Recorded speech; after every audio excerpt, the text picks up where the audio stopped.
Hey there, it's Amber from youneedanamber.com, and thank you so much for stopping by my YouTube channel today. I am doing a challenge here in the month of May where I'm publishing a video every dang day, every day here in the month of May, and my goal is to help you run your business better.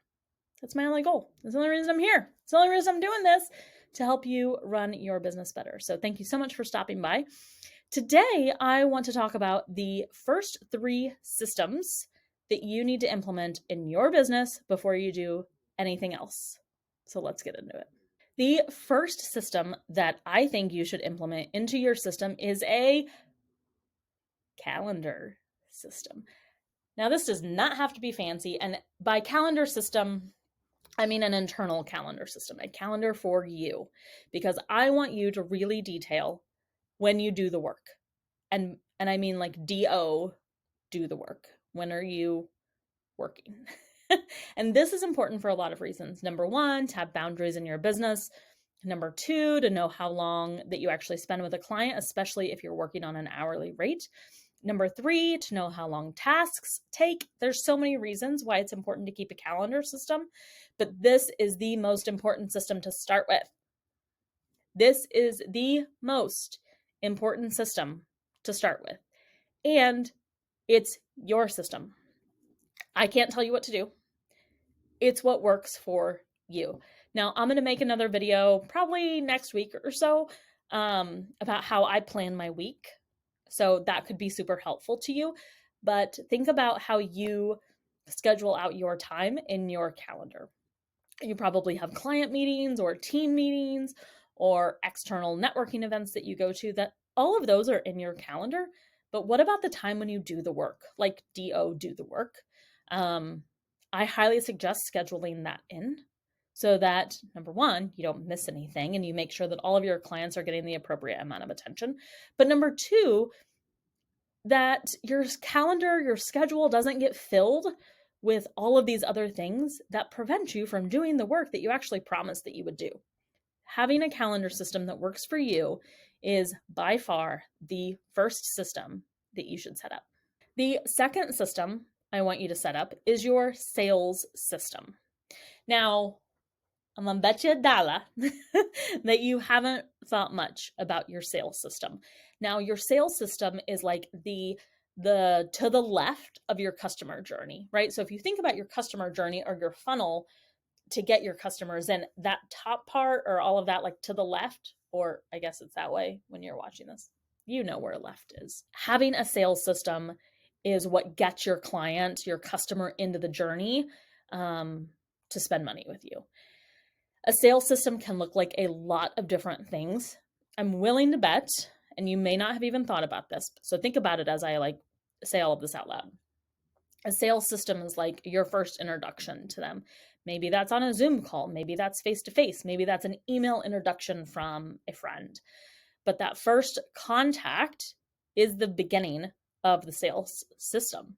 And then you have like an actual call, right? So you were introduced somehow. They found you on your website. There was an email introduction. You met in person. You got their business card. Then you have an actual meeting, probably on Zoom, right? But you have the actual meeting. And then what? What happens after that? Now you might be thinking, oh, well, then I'll send them a proposal or a statement of work, and then I'll send them an invoice, and boom, they pay their invoice, and now I have a new client. Yay. But the sales system is all of that in between stuff. So it's that stuff between that meeting, that Zoom meeting, and sending the proposal.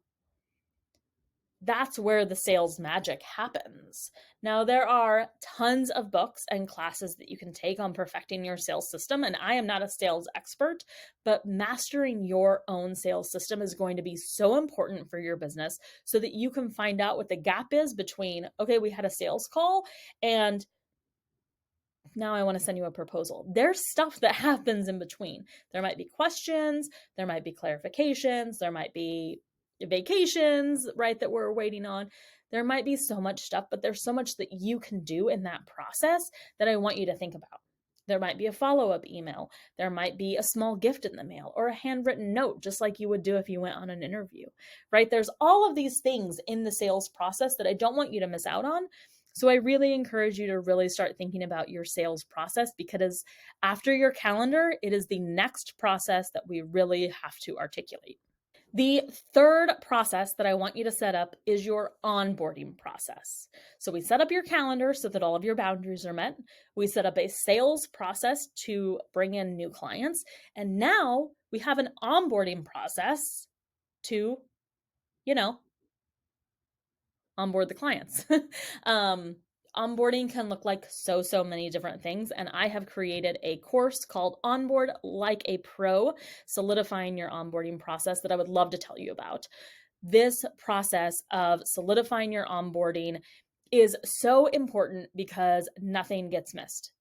I mean, I'm talking things like, what's their actual real name and their actual business name? What's their birthday? Can you send them a present? Do you even have their address? But aside from that, there's personal touches that you can do along the way that are mostly free.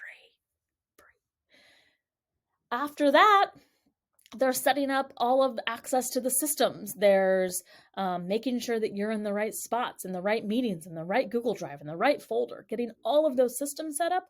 And there's a training period.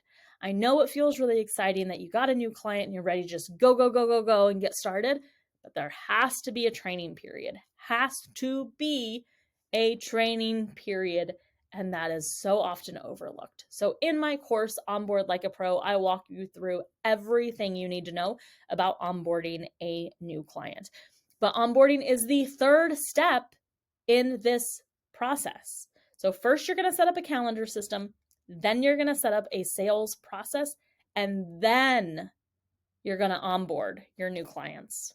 Thank you so much for stopping by my YouTube channel today. I hope today was helpful and productive for you to think about all of these different processes that you have. If you are ready to start onboarding like a pro, head on over to youneedanamber.com/courses to get started on that course and onboard your clients like never, ever before. Thank you again for stopping by, and I will see you tomorrow. Bye.